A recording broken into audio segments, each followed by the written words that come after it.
In the winter of 1879, when city inspectors finally gained access to the sealed records of Pittsburgh's St. Thomas Hospital, they discovered something that would haunt the medical community for decades. 67 patients had entered the hospital's divine healing ward over a span of 23 years. Not one had ever walked out alive.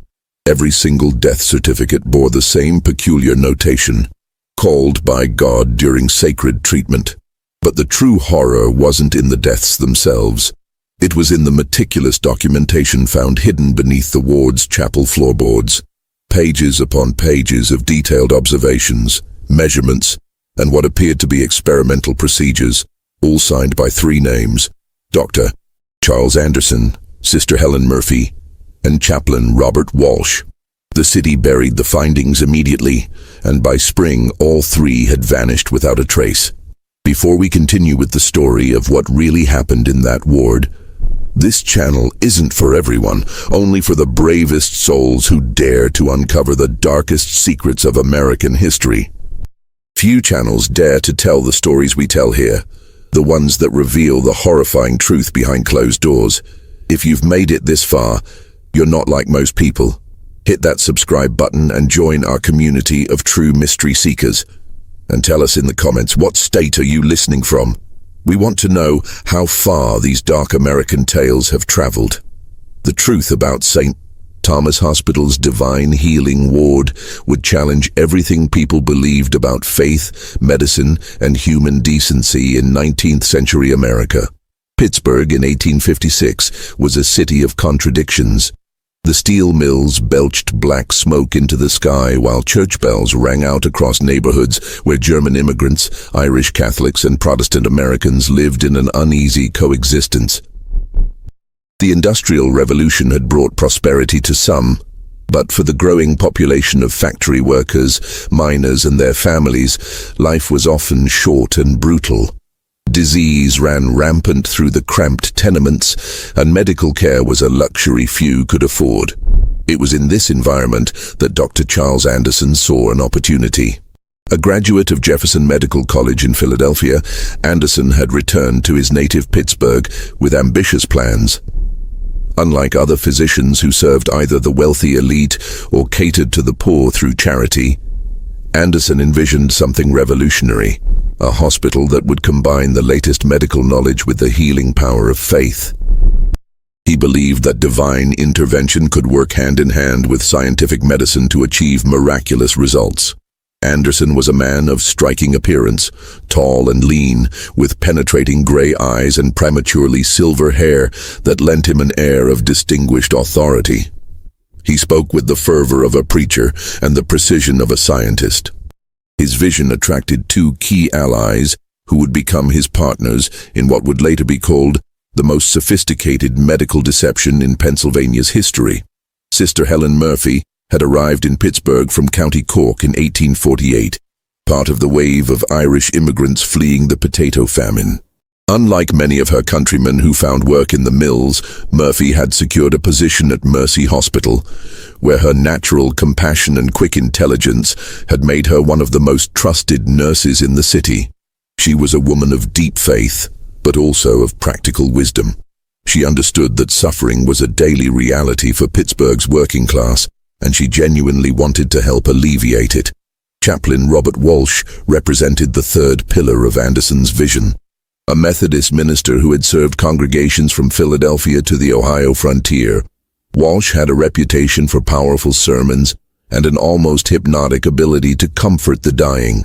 He was a man who truly believed in divine healing, having witnessed what he considered miraculous recoveries during his frontier ministry. Walsh was also a meticulous record keeper, a habit that would prove both essential to their work and ultimately their downfall. The three came together in the winter of 1855 when Anderson presented his proposal to the Pittsburgh Medical Society. St. Thomas Hospital would be different from any institution in America.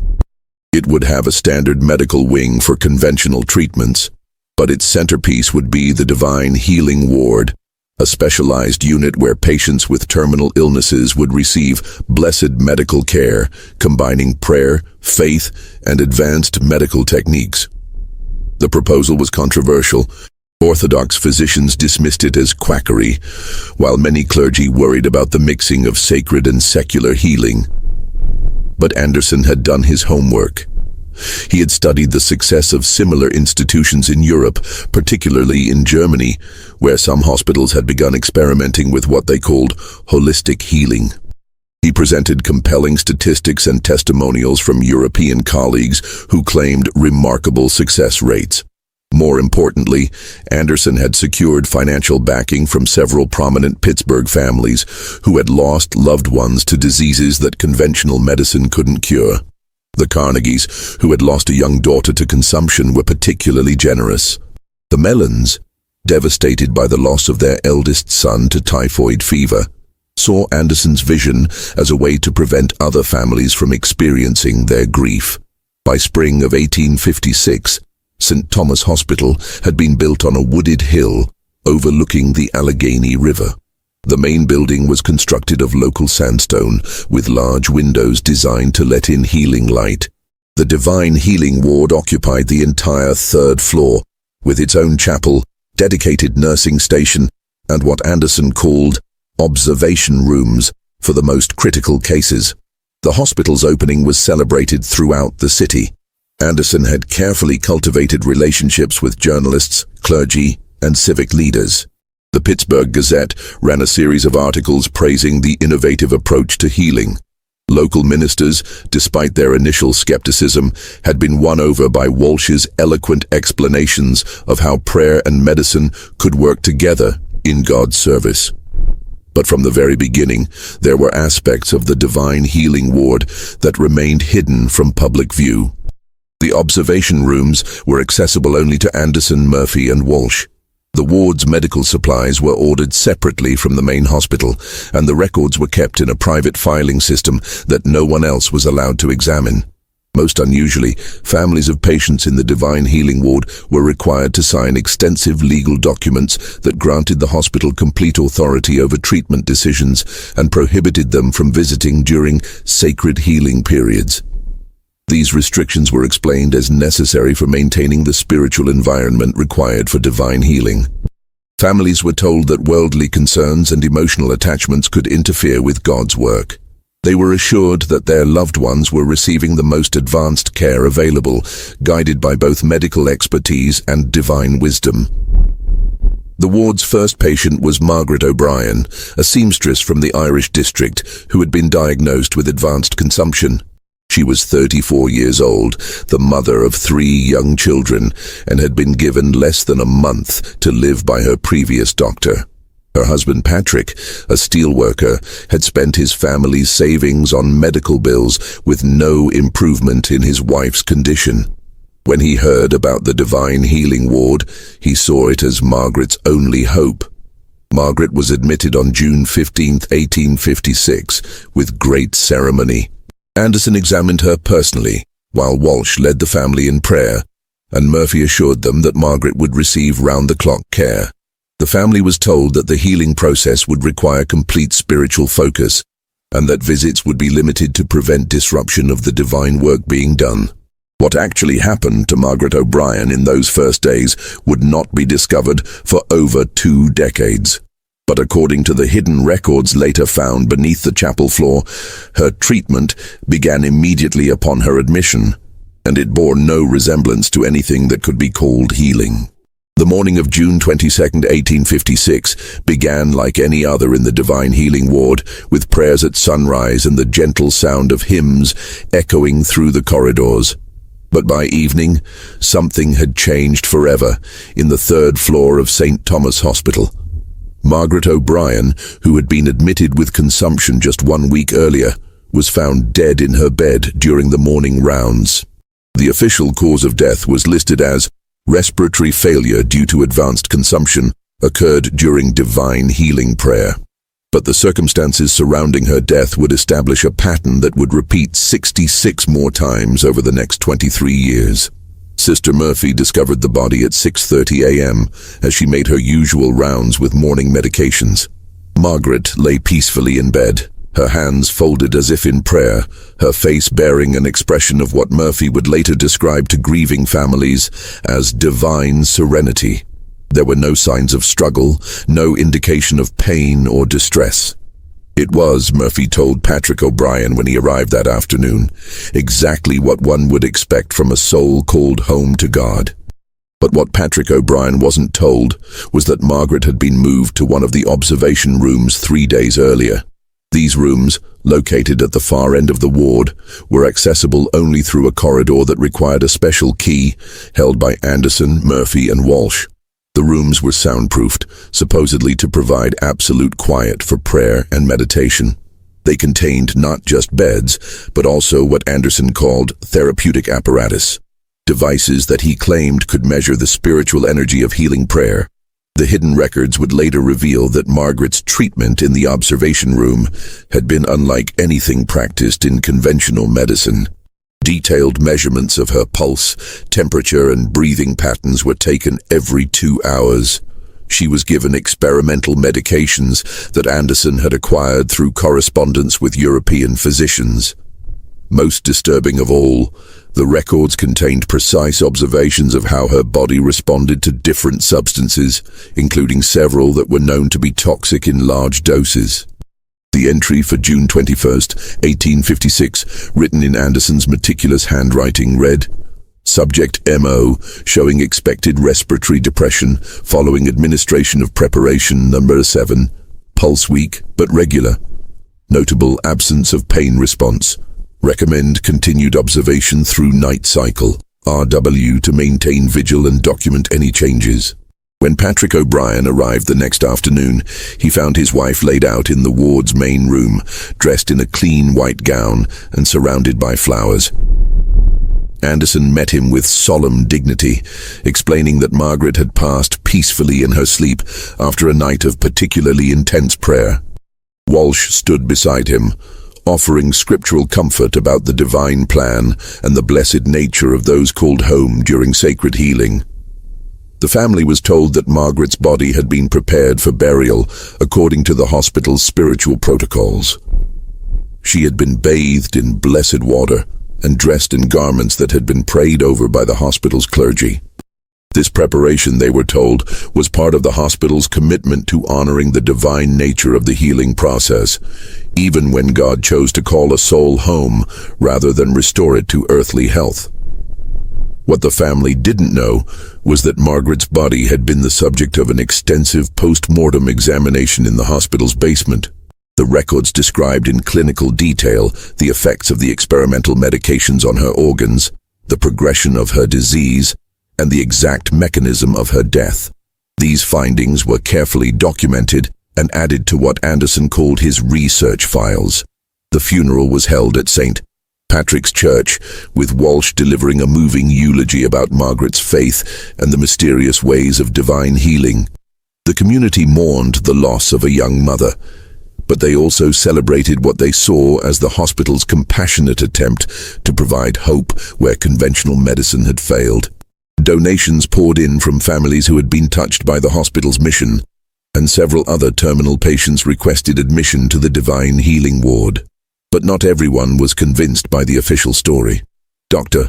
James Mitchell, a Scottish physician who had been practicing in Pittsburgh for 15 years, had known Margaret O'Brien through his work at the Free Clinic in the Irish district. He had examined her just 2 weeks before her admission to St. Thomas Hospital and had been surprised by her relatively stable condition. While her consumption was indeed advanced, Mitchell had expected her to live for several more months, possibly longer with proper care. Mitchell's concerns deepened when he attempted to review Margaret's medical records. Anderson politely but firmly refused to share the files, explaining that the records of the Divine Healing Ward were confidential due to their spiritual nature. The healing process, Anderson explained, involved not just medical observations, but also spiritual insights and prayer records that were sacred to the hospital's mission. The confrontation between Mitchell and Anderson took place in the hospital's main office on July 3, 1856. Mitchell, a man known for his directness, demanded to know what treatments Margaret had received and why her condition had deteriorated so rapidly. Anderson, maintaining his calm demeanor, explained that divine healing worked differently from conventional medicine. Sometimes, he said, God chose to call a soul home as part of a larger plan that mortal minds couldn't comprehend. She was my patient for over a year, Mitchell argued, his Scottish accent thick with emotion. I know her condition, and I know what consumption looks like in its final stages. Something about this death doesn't align with the natural progression of her disease. Anderson's response was measured but firm. Dr.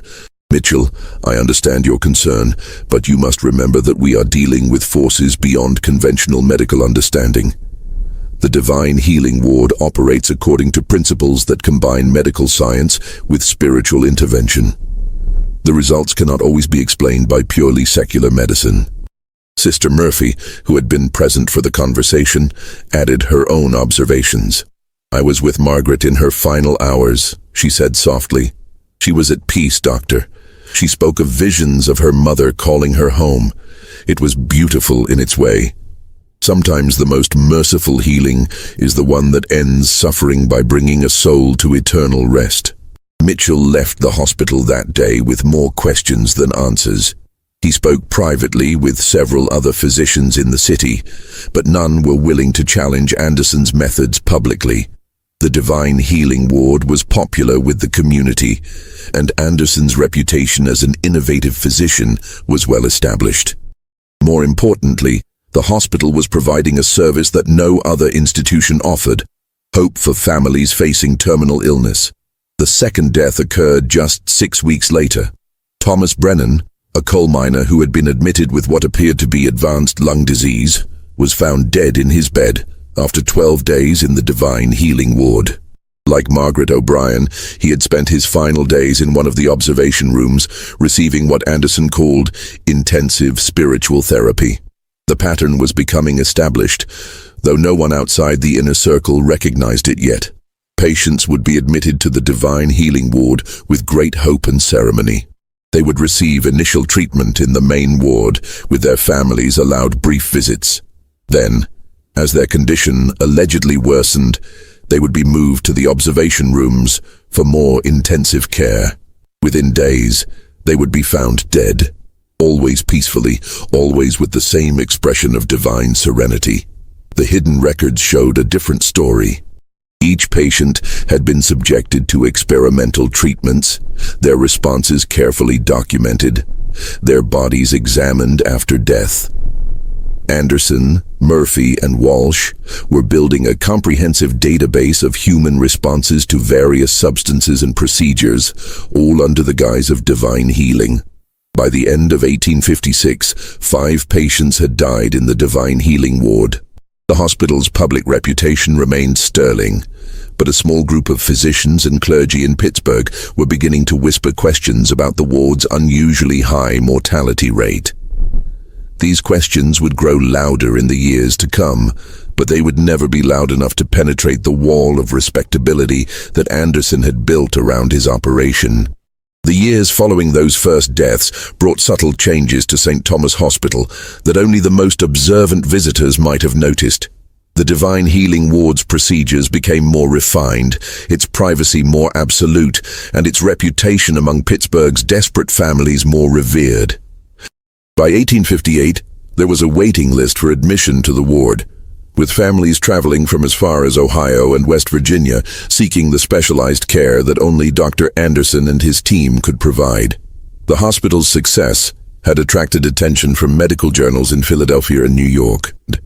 Anderson published several papers on what he called integrative spiritual medicine, describing remarkable improvements in patient comfort and spiritual well-being, though he was notably vague about actual cure rates.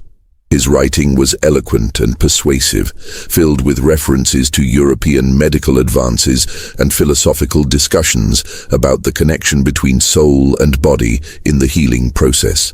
Sister Murphy had become something of a celebrity in Pittsburgh's Catholic community. Her reputation for compassionate care and her ability to comfort grieving families had made her a sought-after speaker at church gatherings and charitable events. She spoke movingly about the privilege of serving those in their final moments, about the beauty of witnessing souls prepared for their journey to eternal rest. Her speeches were filled with genuine emotion, and her listeners left convinced that St. Thomas Hospital's Divine Healing Ward was a place of mercy and grace. Chaplain Walsh, meanwhile, had developed a following among Pittsburgh's Protestant clergy. His sermons about divine healing drew large crowds, and his theological writings about the relationship between faith and medicine were circulated among ministers throughout western Pennsylvania. He had become an authority on what he called sacred medicine, arguing that God worked through both prayer and medical knowledge to accomplish his healing will. But behind this public success, the true work of the Divine Healing Ward was becoming increasingly sophisticated. The observation rooms had been equipped with more advanced measuring devices, some of them Anderson's own inventions. The hidden record showed that the three conspirators had developed a systematic approach to their experiments, carefully selecting patients whose conditions would provide the most valuable data. The selection process was subtle but deliberate. Patients were chosen not just for their terminal diagnoses but for their social circumstances. Priority was given to those whose families were poor, uneducated, or isolated, people who were unlikely to ask difficult questions or demand detailed explanations. Immigrants, particularly those with limited English, were especially targeted. The hospital's charity work in the Irish and German districts provided a steady stream of potential subjects. Mary Kowalski, a Polish immigrant who spoke little English, was admitted in March 1858 with what appeared to be stomach cancer. Her husband Jan worked in the steel mills and had been injured in an industrial accident that left him partially disabled. The family had no money for medical care, and Mary's condition was deteriorating rapidly. When a social worker from the hospital visited their cramped apartment and offered free treatment in the Divine Healing Ward, Jan saw it as an answer to his prayers. Mary's case was typical of the ward's later operations. She was admitted with great ceremony, her treatment explained through a translator, who was actually one of the hospital's staff members. The family was told that Mary's condition required absolute rest and spiritual focus, and that visits would be limited to prevent disruption of the healing process. Jan was allowed to see his wife twice during her 2-week stay, both times in the main ward area, with staff members present. The hidden records for Mary's case were more detailed than those for earlier patients. Anderson had developed a systematic approach to testing experimental medications, carefully documenting dosages, timing, and physical responses. Mary was given a series of substances that Anderson had acquired through correspondence with European physicians and chemical suppliers. Some of these were legitimate experimental medications. Others were compounds that Anderson had synthesized himself in a small laboratory he had established in the hospital's basement. Mary's death was recorded as abdominal complications during prayer therapy, but the hidden records told a different story. She had been subjected to increasingly aggressive treatments as her condition worsened, with Anderson apparently using her deteriorating health as an opportunity to test the limits of human endurance. The final entry in her file, written in Anderson's careful handwriting, noted, "Subject MK provided excellent data on gastric absorption rates. Recommend similar protocols for future subjects with comparable presentations." The psychological toll of this work was beginning to show in different ways among the three conspirators. Anderson had become more detached and clinical in his approach, treating each patient as a research subject rather than a human being. His private journals, later discovered along with the medical records, revealed a man increasingly obsessed with the scientific value of his work and convinced that the knowledge he was gaining justified the means used to acquire it. Sister Murphy, however, was showing signs of internal conflict. Her public persona remained compassionate and caring, but those who knew her well noticed changes in her behavior. She had become more withdrawn, spending long hours in private prayer, and her formerly warm demeanor had acquired an edge of brittle intensity. The hidden records showed that she was taking increasingly detailed notes about patients' emotional states and their responses to what she called spiritual comfort techniques. Walsh was perhaps the most disturbing of the three in his adaptation to their work. His faith appeared to have evolved into something darker and more complex. His private writings, found among the papers beneath the chapel floor, revealed a man who had convinced himself that their work was actually a form of divine service. He had developed elaborate theological justifications for using dying patients as experimental subjects, arguing that their suffering was serving a higher purpose that would ultimately benefit humanity. By 1860, 12 patients had died in the divine healing ward. The hospital's public reputation remained excellent, but a small network of physicians and clergy in Pittsburgh were privately expressing concerns about the ward's practices. Dr. Mitchell, who had questioned Margaret O'Brien's death, had continued to raise questions about the ward's methods, though he had been careful to avoid direct accusations. The concerns reached a crescendo in late 1860, when Dr. Heinrich Zimmermann, a German physician who had recently arrived in Pittsburgh, attempted to visit a patient in the divine healing ward. Zimmermann had been treating Klaus Weber, a German blacksmith, for what appeared to be kidney disease. When Weber's family decided to admit him to the divine healing ward, Zimmermann requested permission to continue monitoring his patient's condition. Anderson's refusal to allow Zimmermann access to Weber led to a heated confrontation in the hospital's main lobby. Zimmermann, speaking in heavily accented English, demanded to know why a fellow physician was being denied the opportunity to observe his patient's care.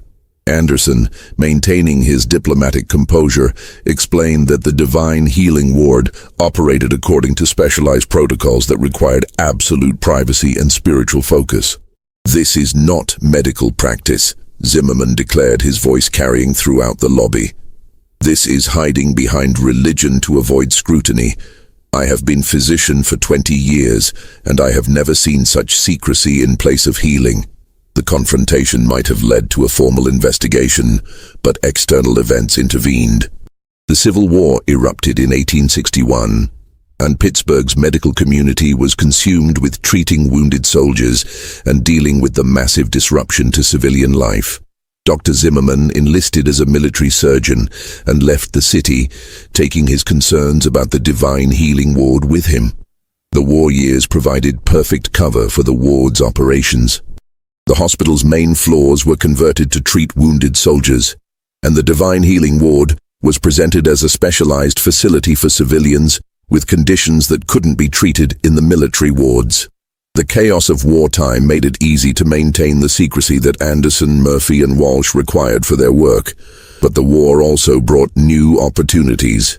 Wounded soldiers who were expected to die from their injuries were sometimes quietly transferred to the divine healing ward for what was described as spiritual comfort in their final hours. The hidden records showed that these soldiers became subjects for experiments related to trauma, blood loss, and the effects of various pain medications. The most chilling aspect of the war years was the expansion of the operation. Anderson had begun corresponding with physicians in other cities, sharing his research findings and offering to provide detailed protocols for similar programs. The hidden records contained letters from doctors in Baltimore, Richmond, and even New York, expressing interest in Anderson's methods and requesting information about establishing their own spiritual healing programs. By 1865, when the war ended, 28 patients had died in the divine healing ward. The hospital's reputation had never been higher, and Anderson had become recognized as one of the foremost authorities on spiritual medicine in America. But the foundation of their operation was beginning to show cracks that would eventually lead to their downfall. The first sign of trouble came from an unexpected source. Father Patrick O'Malley, the priest who had conducted funeral services for many of the ward's patients, began to notice disturbing patterns in the bodies he was preparing for burial. Too many of the deceased showed signs of what appeared to be medical procedures that weren't consistent with the spiritual healing they had supposedly received. O'Malley's concerns were shared with Bishop James Walsh, no relation to Chaplain Walsh, who decided to conduct a quiet investigation into the hospital's practices. The bishop's inquiry would prove to be the beginning of the end for the divine healing ward, though it would take more than a decade for the full truth to emerge. The bishop's investigation began in the autumn of 1865, conducted with the discretion that the Catholic Church had perfected over centuries of navigating sensitive situations. Bishop James Walsh was a careful man who understood that accusations against a respected medical institution required irrefutable evidence. He assigned Father O'Malley to document his observations more systematically, while also reaching out to other clergy who had conducted funeral services for patients from the Divine Healing Ward. What they discovered was a pattern of physical evidence that contradicted the hospital's claims about spiritual healing. Too many bodies showed signs of needle marks, surgical incisions, and other medical interventions that seemed inconsistent with prayer-based treatment. Most disturbing were the cases where patients had apparently died from causes unrelated to their original illnesses. Deaths that suggested experimentation rather than natural progression of disease. Father O'Malley's private journal, later discovered in the church archives, contained detailed observations about the bodies he had prepared for burial. "The Murphy woman," he wrote, referring to Bridget Murphy, no relation to Sister Murphy, who had died in 1864, showed evidence of multiple puncture wounds on her arms and torso. When I asked Sister Murphy about these marks, she explained that they were from spiritual therapy needles used to channel healing energy. But the pattern and depth of these wounds suggested something far more invasive than any spiritual practice I have witnessed. The investigation expanded in 1866 when Dr. Samuel Clark, a young physician who had recently completed his studies at Harvard Medical School, joined the staff at St. Thomas Hospital. Clark was assigned to work in the general medical wards, but his proximity to the Divine Healing Ward gave him opportunities to observe the operation that outsiders never had. Clark was immediately struck by the unusual protocols surrounding the ward. Medical supplies were ordered separately, patient records were kept in a locked filing system, and the nursing staff who worked in the ward were forbidden from discussing their duties with other hospital personnel. Most suspicious was the fact that the ward's mortality rate was exactly 100%. Every patient who was admitted died, despite the hospital's claims about miraculous healing. Clark's medical training had taught him to think scientifically about disease and treatment. He began keeping his own private records of observations about the Divine Healing Ward, noting patterns in patient admissions, duration of stays, and circumstances of death. His notes, written in a coded system he had developed during his medical studies, would later provide crucial evidence about the ward's operations. The breakthrough came in early 1867, when Clark managed to gain access to one of the observation rooms during a night shift. Anderson, Murphy, and Walsh were attending a medical conference in Philadelphia, and the hospital's regular security procedures were more relaxed than usual. Clark used his master key to enter the restricted area of the ward, ostensibly to check on a patient who had been moved there the previous day. What he found in the observation room shattered his understanding of what was happening in the Divine Healing Ward. The room contained not just a bed for patient care, but an extensive array of medical instruments, measuring devices, and what appeared to be experimental apparatus. There were vials of various substances, some labeled with chemical formulas that Clark didn't recognize, others marked only with numerical codes.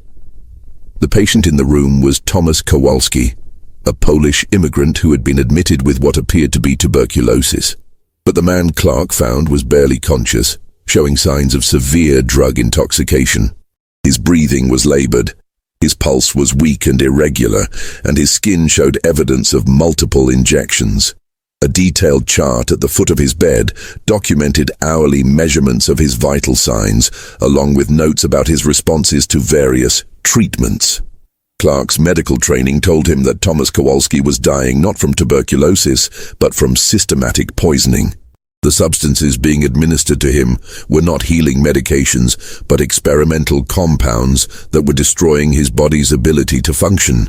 The chart at the foot of his bed wasn't a medical record, it was a research log documenting the progress of a human experiment. The most chilling discovery was a notebook left open on a table beside the bed. Written in Anderson's handwriting, it contained detailed observations about Kowalski's responses to different doses of various substances. The entries were coldly clinical, treating the dying man as nothing more than a research subject. The final entry, dated the previous day, read, "Subject TK showing expected neurological depression. Recommend increasing dose of compound B23 to observe complete systemic breakdown." Clark realized that he was witnessing not healing, but murder disguised as medicine. The Divine Healing Ward wasn't treating patients, it was using them as experimental subjects, documenting their responses to various substances and procedures until they died. The spiritual healing was an elaborate cover story designed to prevent scrutiny of what was actually systematic human experimentation. The young physician faced an impossible choice. He could report what he had discovered, but doing so would require him to admit that he had violated hospital security protocols and gained unauthorized access to restricted areas. Anderson, Murphy, and Walsh were respected members of the medical community, while Clark was a recent graduate with no established reputation. His accusations would likely be dismissed as the fantasies of an inexperienced physician seeking attention. Clark decided to continue his investigation, gathering more evidence before making any accusations. He began paying closer attention to the ward's operations, documenting patterns in patient admissions and deaths. He also started building relationships with other hospital staff members, hoping to find allies who might have observed suspicious activities. His efforts led to a connection with Margaret Flanagan, a young Irish woman who worked as a cleaning girl in the hospital. Margaret had been assigned to clean the Divine Healing Ward during night shifts, and she had observed activities that troubled her deeply. She had seen patients being moved to the observation rooms when they appeared to be getting better, not worse. She had witnessed Anderson, Murphy, and Walsh conducting procedures that looked nothing like prayer or spiritual healing. Margaret's observations were limited by her education and her position in the hospital hierarchy, but her instincts told her that something terrible was happening in the Divine Healing Ward. She had tried to raise concerns with her supervisor, but had been told that the spiritual healing process was beyond the understanding of uneducated workers, and that her job was to clean, not to observe or question. The connection between Clark and Margaret proved crucial to understanding the full scope of the operation. Margaret's access to the ward during night shifts provided opportunities to observe activities that were hidden from other staff members. Clark's medical knowledge allowed him to interpret what Margaret was seeing and to understand the significance of the equipment and procedures she described. Together, they began to piece together a picture of systematic human experimentation that had been operating under the guise of spiritual healing for over a decade. The observation rooms were actually laboratories where terminal patients were used as test subjects for experimental medications and procedures. The detailed records kept by Anderson, Murphy, and Walsh weren't spiritual journals. They were scientific data documenting the effects of various substances on human subjects. The motivation behind the operation was beginning to become clear. Anderson's correspondence with European physicians wasn't just about sharing knowledge, it was about selling research data. The experimental results gathered from the Divine Healing Ward were being compiled into reports that were sold to pharmaceutical companies and medical institutions in Europe and America. The patients who died in the ward weren't just victims of medical experimentation. They were unwitting contributors to a profitable business in human research data. The scale of the operation was staggering. By 1867, 34 patients had died in the Divine Healing Ward, and the hidden records showed that each death had contributed to an expanding database of human research information. Anderson, Murphy, and Walsh had developed standardized protocols for testing different types of substances and procedures, turning the ward into what amounted to a human laboratory. But the investigation that Clark and Margaret were conducting wasn't the only threat to the operation. The Catholic Church's inquiry, led by Bishop Walsh and Father O'Malley, was also gathering evidence about the ward's practices. The bishop had begun sharing his concerns with other religious leaders in Pittsburgh, and word was spreading through the city's clergy about suspicious activities at St. Thomas Hospital. The convergence of these investigations was about to bring the truth about the Divine Healing Ward into the open, but the consequences would be far more complex and disturbing than anyone imagined. The systematic human experimentation that had been hidden behind spiritual healing was about to be revealed. But the full scope of the operation and its connections to the broader medical community would prove to be even more shocking than the original crimes. The winter of 1867 brought an unexpected crisis that would test the carefully constructed facade of the Divine Healing Ward. Dr. William Harrison, a prominent physician from New York and a personal friend of Andrew Carnegie, arrived in Pittsburgh to visit his sister, who had been admitted to the ward with advanced consumption. Harrison was not the kind of family member that Anderson, Murphy, and Walsh were accustomed to dealing with. He was educated, wealthy, and accustomed to demanding detailed explanations about medical treatment. Harrison's sister, Elizabeth, was a widow who had moved to Pittsburgh to live with her daughter's family. She had been diagnosed with consumption by the family's regular physician, but the disease had progressed more rapidly than expected. When the family learned about the Divine Healing Ward's reputation for providing comfort to terminal patients, they had arranged for her admission, believing that the combination of medical care and spiritual healing would provide the best possible outcome. Dr. Harrison arrived at the hospital on a cold February morning, expecting to find his sister receiving the innovative treatment that had made St. Thomas Hospital famous throughout the region. Instead, he was met with the same restrictions and explanations that had been used to manage other families.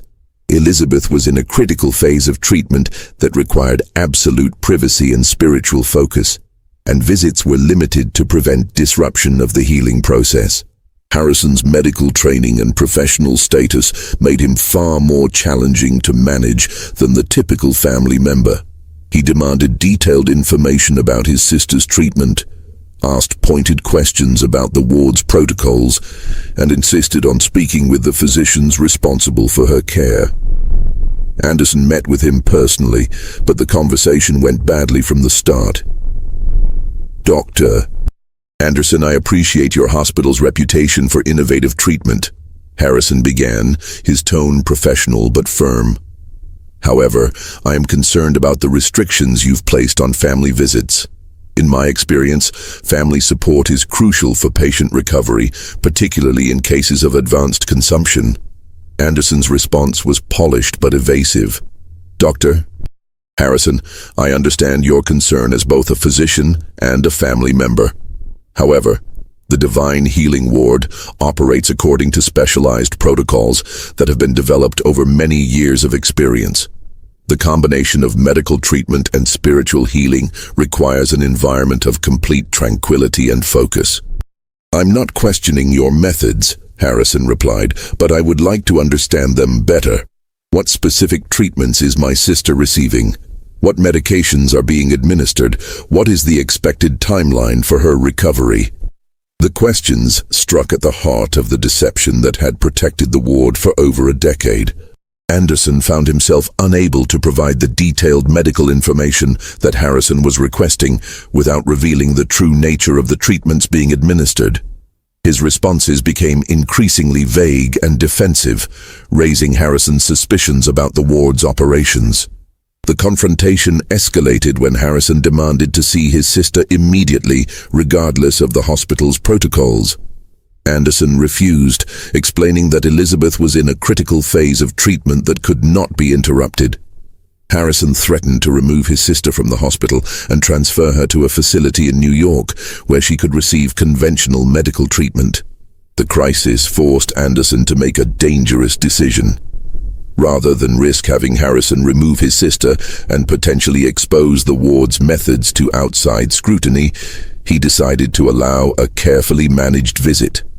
Elizabeth was moved from the observation room where she had been undergoing experimental treatment to a room in the main ward area, where she could be presented to her brother as receiving conventional spiritual healing. But the damage had already been done. When Harrison finally saw his sister, his medical training immediately told him that something was terribly wrong. Elizabeth was in a state of severe drug intoxication, showing symptoms that had nothing to do with consumption. Her pupils were dilated, her speech was slurred, and her skin showed evidence of multiple injection sites that couldn't be explained by any conventional treatment for lung disease. Harrison's examination of his sister took place in the presence of Sister Murphy, who attempted to explain Elizabeth's condition as the result of intensive spiritual therapy combined with blessed medications that worked differently from conventional drugs. But Harrison's medical expertise allowed him to recognize the signs of systematic drug administration, and his growing alarm was evident to everyone in the room. "What exactly are these blessed medications you've been giving my sister?" Harrison demanded, his professional composure beginning to crack. "These symptoms suggest opiate intoxication combined with what appears to be mercury poisoning. This is not the treatment of consumption, this is systematic drugging." Sister Murphy's response revealed the strain that years of deception had placed on the conspirators. Her usual calm demeanor faltered as she struggled to provide explanations that would satisfy a trained physician. "Dr. Harrison, the medications we use here are specially prepared according to protocols developed by Dr. Anderson in consultation with European specialists. The spiritual aspect of the healing process can sometimes produce effects that appear unusual to those unfamiliar with our methods." But Harrison was no longer listening to explanations. He was conducting a thorough medical examination of his sister, documenting evidence that would later prove crucial to exposing the ward's operations. Elizabeth's condition was consistent with someone who had been subjected to experimental drug administration over an extended period. The injection sites on her arms and torso followed patterns that suggested systematic testing of different substances at different dosages. Most damning was Elizabeth's mental state. During brief moments of clarity between drug-induced stupors, she spoke of treatments that bore no resemblance to spiritual healing. She described being taken to a special room where doctors administered injections that made her feel strange and disconnected. She spoke of being asked questions about how the medications made her feel, and of having her responses carefully written down in notebooks. Harrison realized that his sister had been the victim of human experimentation disguised as medical treatment. The Divine Healing Ward wasn't providing spiritual healing, it was using terminal patients as test subjects for experimental drugs and procedures. The high mortality rate wasn't the result of divine will calling souls home. It was the inevitable outcome of systematic poisoning. The confrontation that followed would later be described by hospital staff as the most intense conflict in St. Thomas Hospital's history. Harrison demanded immediate access to his sister's medical records, threatened to involve the police, and vowed to expose the ward's practices to the medical community. Anderson, realizing that the operation was in immediate danger of exposure, made a decision that would prove to be his fatal mistake.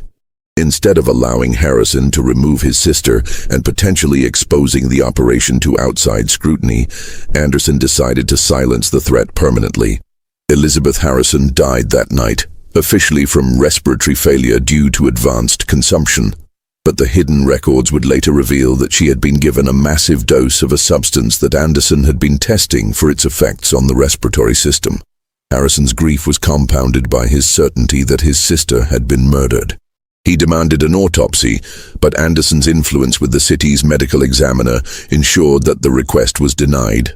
The official cause of death stood, and Elizabeth was buried in Pittsburgh's Allegheny Cemetery with a funeral service that praised the hospital's compassionate attempt to provide comfort in her final hours. But Harrison didn't accept the official explanation. He began his own investigation into the Divine Healing Ward, using his connections in the medical community to gather information about the hospital's practices.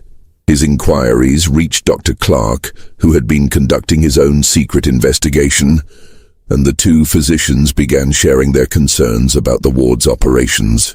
The alliance between Harrison and Clark proved to be the beginning of the end for Anderson, Murphy, and Walsh.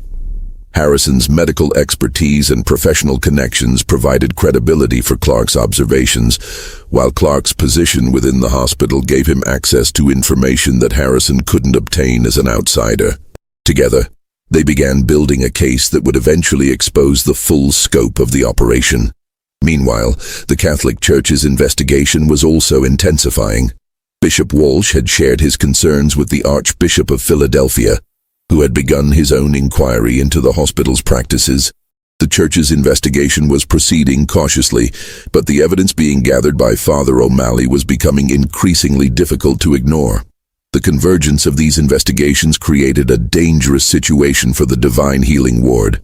Anderson, Murphy, and Walsh were facing scrutiny from multiple directions, and their usual methods of managing suspicious family members were no longer sufficient to protect their operation. The death of Elizabeth Harrison had eliminated one immediate threat, but it had also created new enemies who were determined to expose the truth. The strain of maintaining their deception was beginning to show in all three conspirators. Anderson had become increasingly paranoid, convinced that hospital staff members were spying on the ward's activities. He installed additional locks on the observation rooms and restricted access even further, creating an atmosphere of secrecy that was attracting unwanted attention. Sister Murphy was showing signs of psychological breakdown. Her public persona remained composed, but those who worked closely with her noticed dramatic changes in her behavior. She had begun talking to herself during night shifts, and several staff members reported hearing her crying in the chapel during her prayer sessions. The weight of participating in dozens of murders was taking a toll that she was struggling to hide. Chaplain Walsh had responded to the pressure by becoming even more convinced of the righteousness of their mission. His private writings from this period revealed a man who had completely lost touch with moral reality. He had developed elaborate theological justifications for their actions, arguing that the patients who died in the Divine Healing Ward were martyrs whose suffering was serving God's plan to advance medical knowledge for the benefit of humanity. Just when we thought we'd seen it all, the horror in St. Thomas Hospital's Divine Healing Ward intensifies. If this story is giving you chills, share this video with a friend who loves dark mysteries. Hit that like button to support our content. And don't forget to subscribe to never miss stories like this. Let's discover together what happens next, because the most shocking revelations are still to come. The breaking point came in the spring of 1868, when Dr. Clark made a discovery that would finally provide the evidence needed to expose the operation. During one of his nighttime observations of the ward, he discovered the entrance to Anderson's basement laboratory, a facility that contained not just experimental equipment, but also detailed records of every patient who had died in the Divine Healing Ward. The laboratory was a sophisticated operation that rivaled anything found in major medical institutions. Anderson had invested substantial resources in acquiring advanced equipment, much of it imported from European suppliers.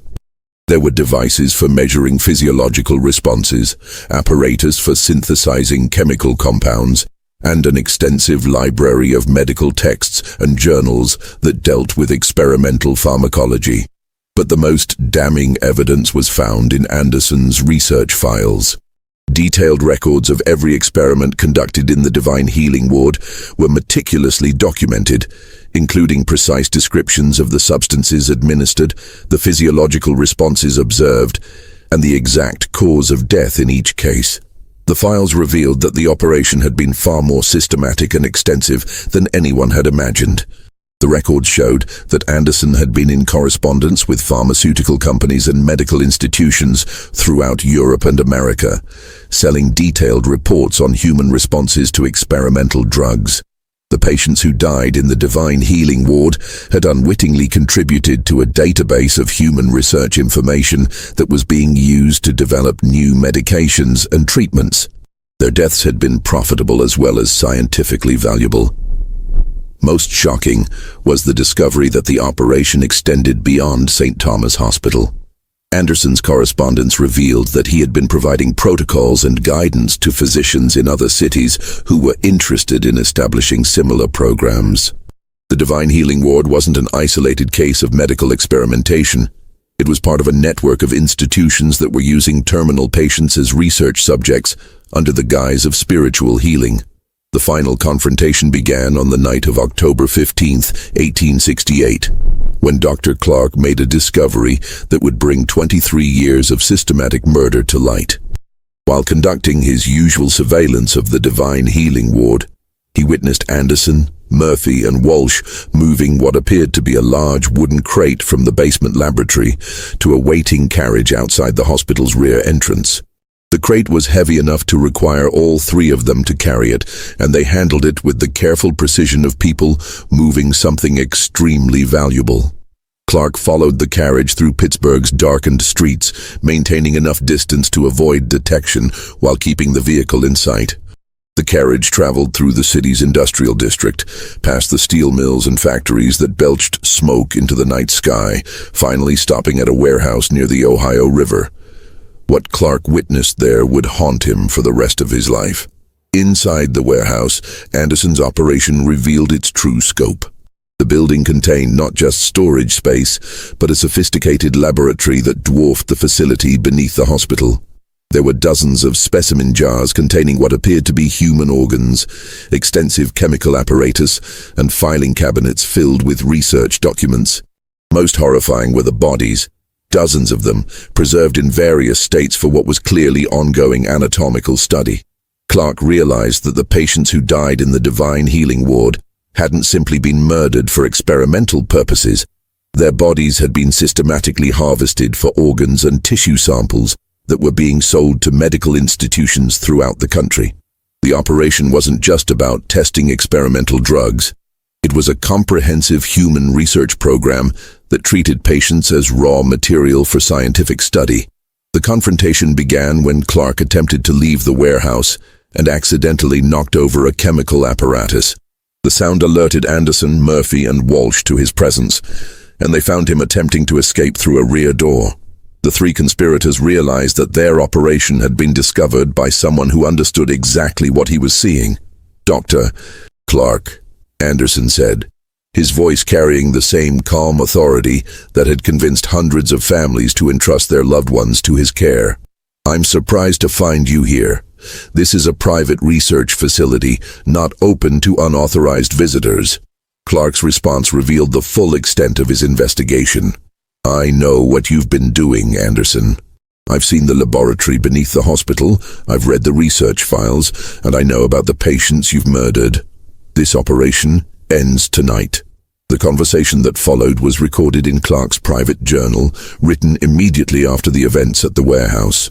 Anderson made no attempt to deny the accusations, instead launching into a passionate defense of their work that revealed the twisted logic that had justified 23 years of systematic murder. "You don't understand the significance of what we've accomplished here," Anderson argued. "The knowledge we've gained from our research has advanced medical science by decades. The medications and treatments being developed from our data will save thousands of lives. These patients were dying anyway.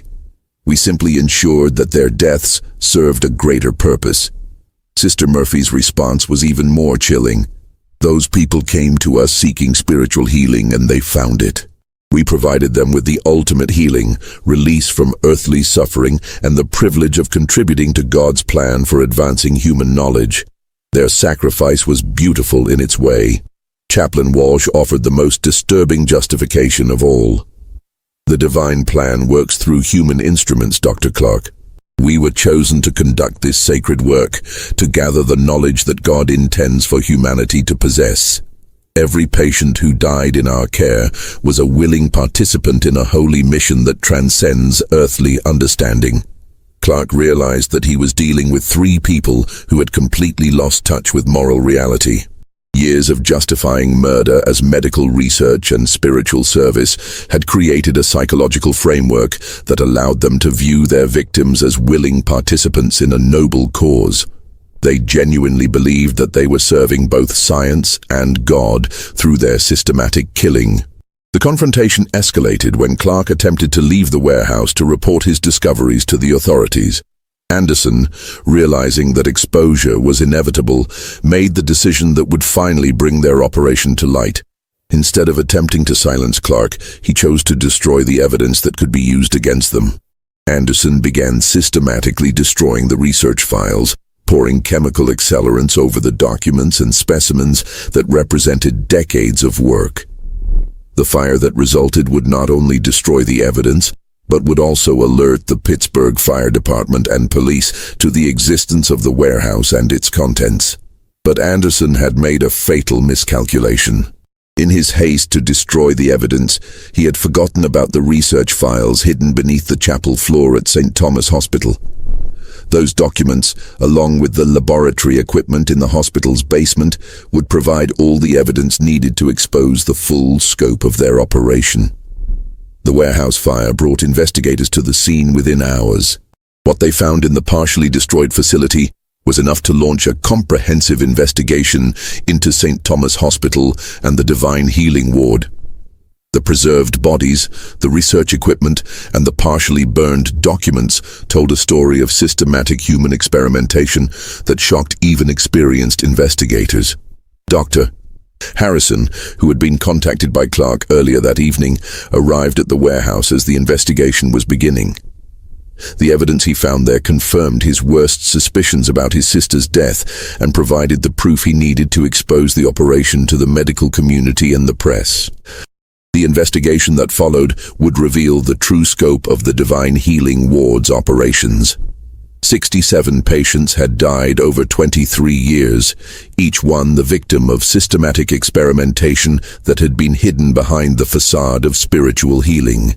The research data gathered from these murders had been sold to pharmaceutical companies and medical institutions throughout the world, generating substantial profits for Anderson, Murphy, and Walsh.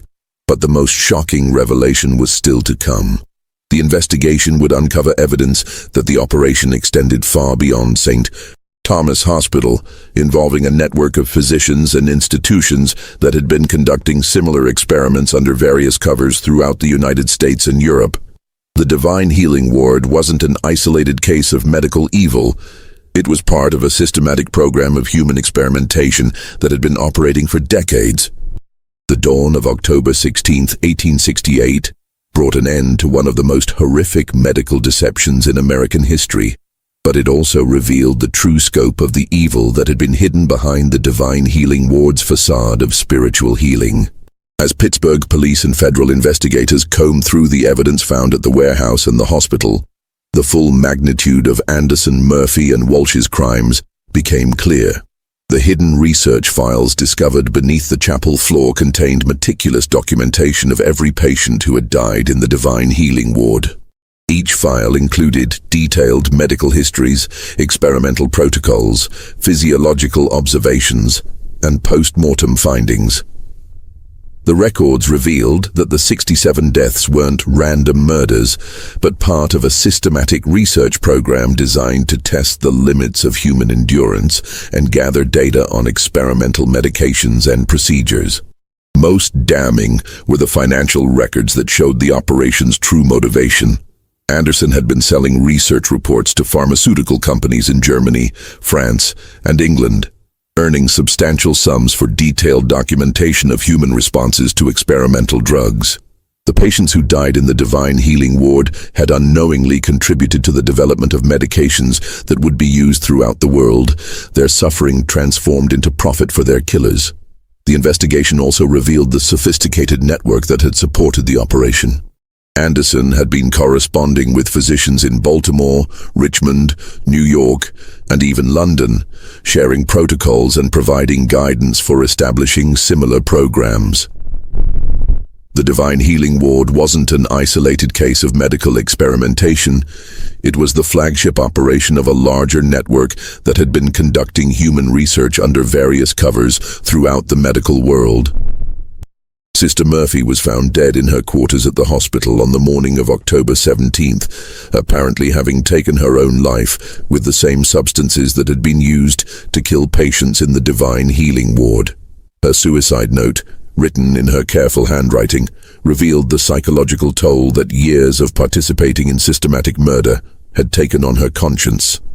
"I can no longer bear the weight of what we have done," she wrote. "I believed that we were serving God's plan, that the knowledge we gathered would serve humanity's greater good. But I see now that we were serving only our own pride and greed." The faces of those who died trusting in our care haunt me day and night. May God forgive me for the evil I have done in His name. Chaplain Walsh was arrested at his home in Pittsburgh's Presbyterian district, where investigators found extensive theological writings that revealed how he had justified the murders as divine service. His personal library contained detailed studies of religious martyrdom and sacrifice, along with elaborate theological arguments that attempted to prove that their victims had been willing participants in God's plan for advancing human knowledge. During his interrogation, Walsh showed no remorse for the murders, instead maintaining that he and his co-conspirators had been divinely chosen to conduct their research. "We were instruments of divine will," he insisted to investigators. "The knowledge we gathered will benefit humanity for generations to come." Those who died in our care achieved a form of immortality through their contribution to medical science. Dr. Anderson vanished on the night of the warehouse fire and was never seen again. Some investigators believed that he had died in the blaze, but others suspected that he had escaped and was continuing his work elsewhere. His correspondence with European physicians suggested that he had prepared escape routes and alternative identities that would allow him to continue his research in other locations. The search for Anderson led investigators to discover the full extent of the network he had created. Physicians in 6 different cities were found to be conducting similar experiments under various covers, from spiritual healing programs to experimental charity clinics. The investigation expanded to involve federal authorities and international law enforcement agencies, revealing that the systematic exploitation of terminal patients for medical research was far more widespread than anyone had imagined. The families of the 67 victims faced the devastating realization that their loved ones had not died peacefully during spiritual healing, but had been systematically murdered as part of a profitable research program. Patrick O'Brien, whose wife Margaret had been the first victim in 1856, led a group of families in demanding justice and compensation for their losses. "They told us our loved ones were in God's hands," O'Brien said at a public meeting held at St. Patrick's Church, "but they were actually in the hands of devils who used their suffering to make money. We trusted them with our most precious treasures, and they turned that trust into profit and pain."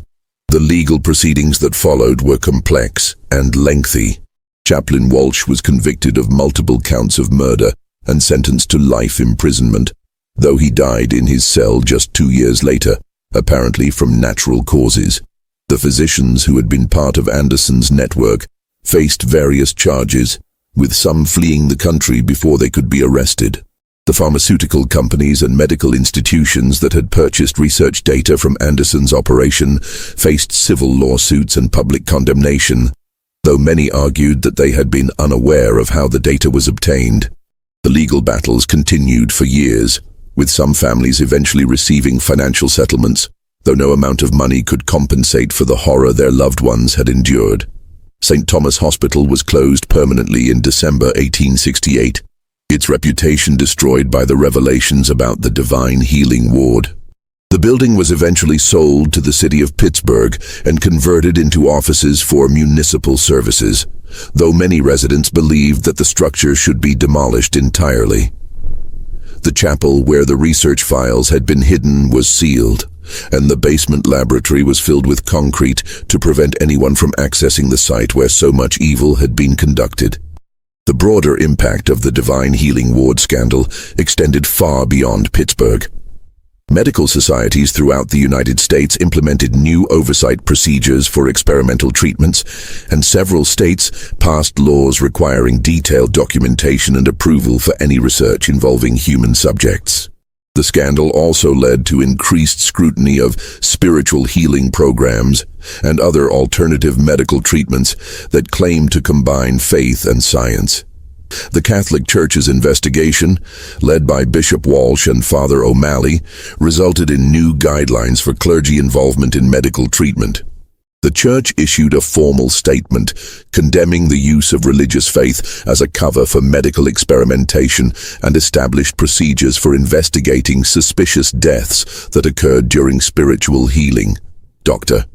Clark, whose investigation had been crucial to exposing the operation, left Pittsburgh and established a practice in Boston, where he became a leading advocate for medical ethics and patient rights.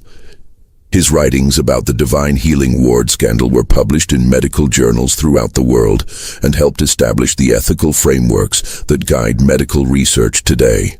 Margaret Flanagan, the cleaning girl whose observations had helped Clark gather evidence, was offered a position as a nurse at Boston's Massachusetts General Hospital, where she completed her training and became a respected advocate for patient safety. Her testimony about the activities she had witnessed in the Divine Healing Ward was crucial to the prosecution's case against Chaplain Walsh. This mystery shows us the horrifying potential for evil that exists when trust is betrayed and suffering is exploited for profit.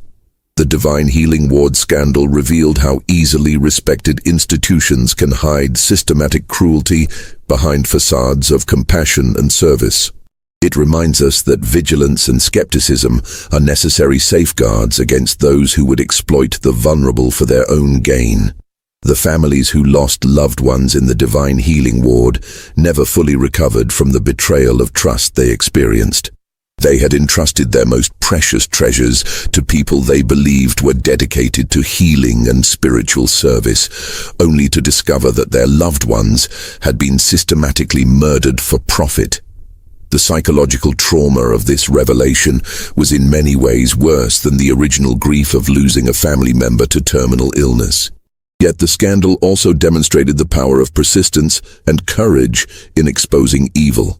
Dr. Clark's willingness to risk his career to investigate suspicious activities, Father O'Malley's determination to document evidence despite institutional pressure, and Dr. Harrison's refusal to accept official explanations all contributed to bringing the truth to light. Their efforts ensured that the 67 victims of the Divine Healing Ward did not die in vain, as their deaths ultimately led to reforms that protected countless other patients from similar exploitation. The empty building that once housed St. Thomas Hospital still stands on its hill overlooking the Allegheny River, though it has been renovated extensively and now serves as Pittsburgh's municipal archives. Visitors to the building often report feeling an inexplicable sense of unease in the areas that once housed the Divine Healing Ward, though the third floor has been completely rebuilt and bears no resemblance to its original configuration. The cemetery where many of the ward's victims were buried has become a place of pilgrimage for those interested in the history of medical ethics and patient rights. A memorial erected in 1895 bears the names of all 67 victims and includes the inscription, "In memory of those who suffered in trust and in commitment to ensuring that such betrayal never occurs again." What do you think of this story? Do you believe everything was revealed, or could there be more secrets still hidden? The evidence suggests that Dr. Anderson's network extended far beyond what investigators were able to uncover, and some historians believe that similar operations may have continued in other locations for years after the Pittsburgh scandal was exposed. Leave your comment below with your thoughts about this chilling tale. If you enjoyed this dark mystery and want more horror stories like this, subscribe, hit the notification bell, and share with someone who loves mysteries as much as you do. See you in the next video, where we'll explore another forgotten secret from America's past.